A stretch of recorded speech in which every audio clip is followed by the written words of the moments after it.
अस्सलामु अलैकुम बिस्मिल्लाहिर्रहमानिर्रहीम। अल्लाह ताला के पाक नाम से शुरू जो बड़ा मेहरबान और निहायत रहम करने वाला है। हज़रत बहलोल की शाही दरबार में तलबी का हुक्मनामा जारी हो चुका था। खलीफा हारून रशीद के सिपाही उनको कुत्तों की तरह ढूंढ रहे थे और आखिर एक सिपाही को वो एक बाजार में जाते हुए दिखाई दिए। सिपाही उनके पीछे चल दिया। उसने एक दो बार बहलोल को अपनी तरफ मुतवज्जा करने की कोशिश की मगर उन्होंने कोई ध्यान ना दिया। हारून का कारिंदा कुछ फासला रखकर उनका ताक़ुब करने लगा। बहलोल रहमतुल्लाह अलैह कभी अपने आप से बातें करते तो कभी रुककर अपनी छड़ी से ज़मीन कुरेदते और कहीं राह चलते बच्चे के सर पर हाथ फेर कर कोई मिजाहिया फिक्रा कस देते। इसी तरह चलते चलाते आधा दिन बीत गया। बहलोल अपने ठिकाने पर जा पहुँचे और दीवार के साथ टेक लगाए सुस्ताने के लिए लेट गए। सिपाही जो इतनी देर से इनके ताक़ुब में था वो भी वहाँ पहुँच गया। सोचने लगा कि अब इनसे कैसे बात की जाए। फिर उसके जहन में एक तरकीब सूझी कि बहलोल ने अभी तक खाना नहीं खाया होगा, इनको भूख लगी होगी, क्यों ना इनके खाने का इंतज़ाम किया जाए। वो बाजार गया। जल्दी से बेहतरीन खाने लेकर बहलोल के पास जा पहुंचा। बहलोल अपनी लगन में ना जाने कौन सी गुत्थियाँ सुलझाने में मसरूफ़ थे। सिपाही ने सलाम किया और खाना बहलोल के सामने रखा। जनाब बहलोल साहब, खलीफा ने आपके लिए ये खाना भेजा है। बहलोल रहमतुल्लाह अलैह खिलखिलाकर हंस दिए। अरे वाह, इस्लामी ममलकत के बादशाह अब मुझ जैसे कम हैसियत दीवानों का भी ख्याल करने लगे हैं। बहलोल ने खंडहर के पास बैठे कुत्ते को अपनी तरफ बुलाया और खुशनुमा खाने का थाल उसके सामने रख दिया। सिपाही ने बोलने की कोशिश की तो बहलोल ने कहा, चुप चुप करो, नहीं तो ये कुत्ता भी बादशाह का खाना छोड़कर भाग जाएगा। सिपाही अपनी हंसी नहीं रोक सका और खलीफा का पैगाम देने लगा।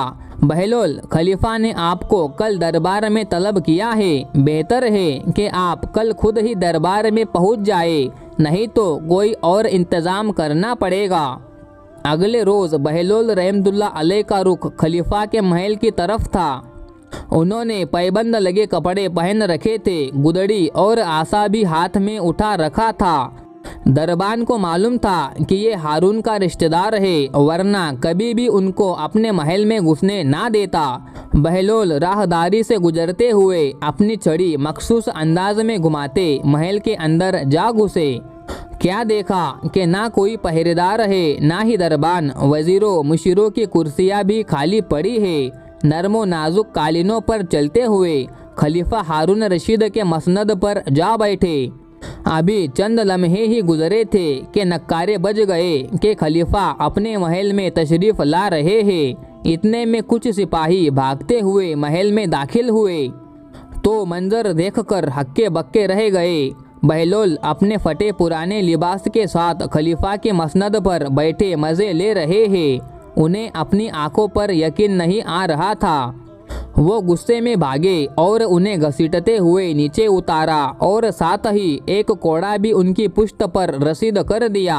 बस फिर क्या था, बहलोल ने आसमान सर पर उठा लिया और चीखो पुकार पूरे दरबार में गूंजने लगी। सिपाहियों ने इन्हें चुप करवाने के लिए और कोड़े बरसाए मगर मजाल है कि बहलोल चुप होने का नाम लेते। सिपाहियों को तो जैसे जान पर बन गई। उसी वक्त खलीफा भी अपने दरबार में दाखिल हुआ। मंजर देखा तो हैरान रह गया। बहलोल रहमतुल्लाह अलैह फर्श पर थे और सिपाही पास में खड़े थे। ये क्या माजरा है, इनकी चीखें क्यों निकल रही है। सिपाहियों को यकीन हो गुजरा कि अब उनके साथ बहुत बुरा होने वाला है।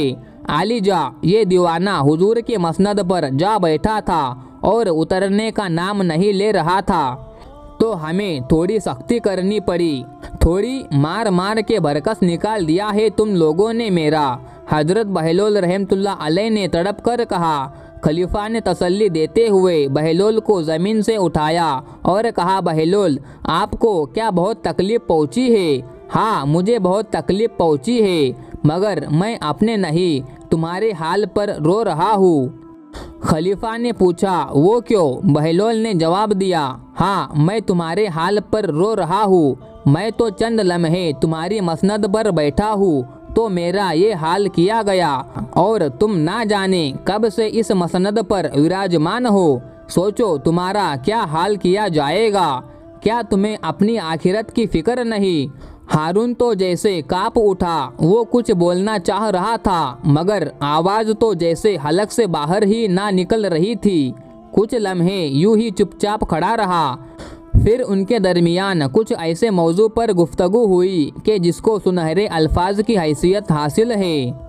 हारून ने हज़रत अली रज़ी अल्लाह ताला अन्हु से मुताल्लिक सवाल किया तो बहलोल ने ऐसा जवाब दिया कि आज भी लोग उनकी दीवानगी पर अश अश करते हैं। अक्सर ऐसा होता कि हज़रत बहलोल दाना रहमतुल्लाह अलैह कब्रिस्तान के वीराने में बैठे हुए मिलते।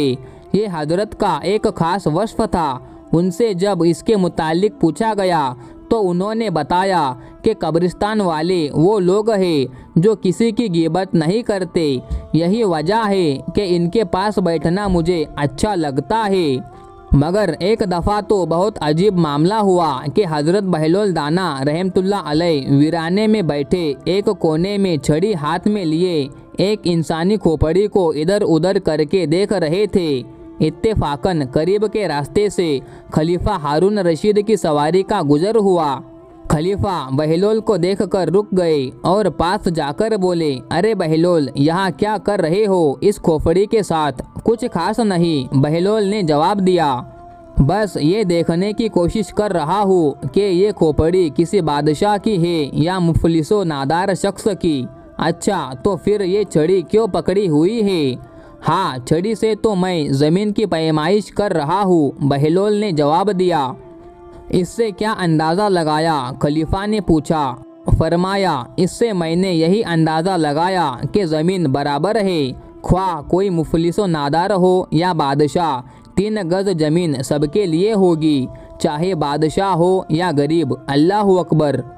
दोस्तों, इस बात से हमें सबक मिलता है कि ये दुनिया की शान शौकत और जाहो जलाल सब फ़ानी है, बाकी तो सिर्फ वो आमाल है जो हम आखिरत के लिए आगे भेजेंगे।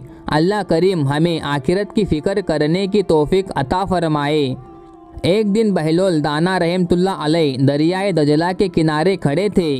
खलीफा हारून रशीद अपने महल की छत से इन्हें देख रहा था। बादशाह ने अपने खादिमों से कहा कि बहलोल को मेरे पास लाओ।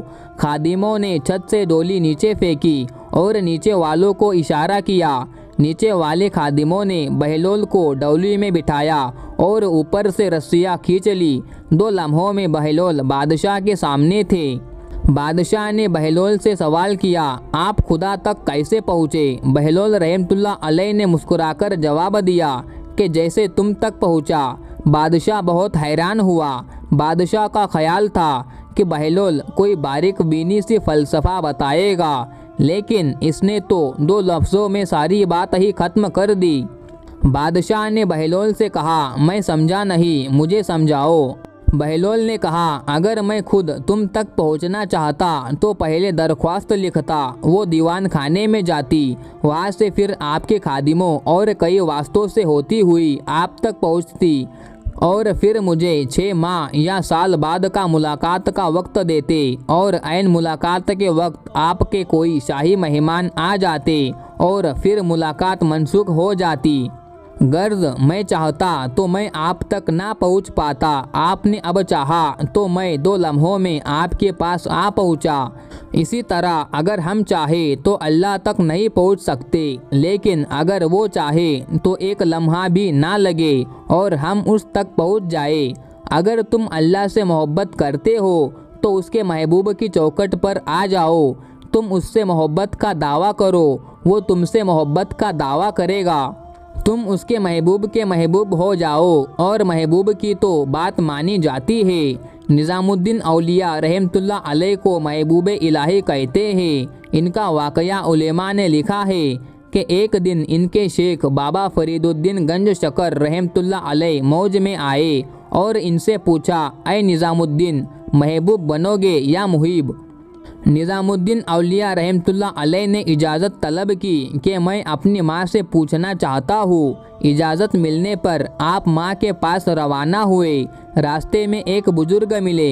इन्होंने भी निज़ामुद्दीन से यही सवाल किया, महबूब बनोगे या मुहिब? निज़ामुद्दीन बहुत हैरान हुए कि ये तो इनका और इनके शेख का राज है। आपने इन्हें भी यही कहा कि मैं अपनी माँ से पूछना चाहता हूँ। बुजुर्ग ने कहा कि ठीक है, अगर माँ ना बताए तो कल इसी जगह आकर मुझसे पूछ लेना। आप माँ के पास पहुँचे, माँ को सारा वाकया सुनाया। माँ ने कहा कि बेटा, उसी बुजुर्ग के पास चले जाओ जिसने तेरे दिल के हाल का अंदाज़ा लगा लिया, वही तुम्हें बता सकते हैं। आप फिर वापस गए। देखा तो बुजुर्ग मौजूद नहीं थे। लोगों से दरियाफ्त किया तो पता चला कि बुजुर्ग का इंतकाल हो चुका है। देखा तो बुजुर्ग की लाश एक कचरे के ढेर पर पड़ी हुई है। आप पास गए और कहा, ऐ बंदाए खुदा, दिल के हाल का अंदाज़ा लगाता था, मुझसे वादा किया था कि कल आना, तुम्हें जवाब मिल जाएगा, लेकिन खुद का पता ही नहीं था। इतना सुनने पर बुजुर्ग उठ बैठे और कहा, निज़ामुद्दीन, महबूब बनना मुहिब ना बनना, मुहिबों का ये हाल होता है। महबूब बनोगे तो तुम्हारी कब्र पर भी मेले लगेंगे। तुम अल्लाह के महबूब से मोहब्बत करो तो तुम अल्लाह के महबूब बन जाओगे। दोस्तों, वीडियो पसंद आई हो तो वीडियो को लाइक करें, अपने दोस्तों में शेयर करें और चैनल को सब्सक्राइब करना ना भूलें। अस्सलामु अलैकुम। अल्लाह हाफिज़। शुक्रिया।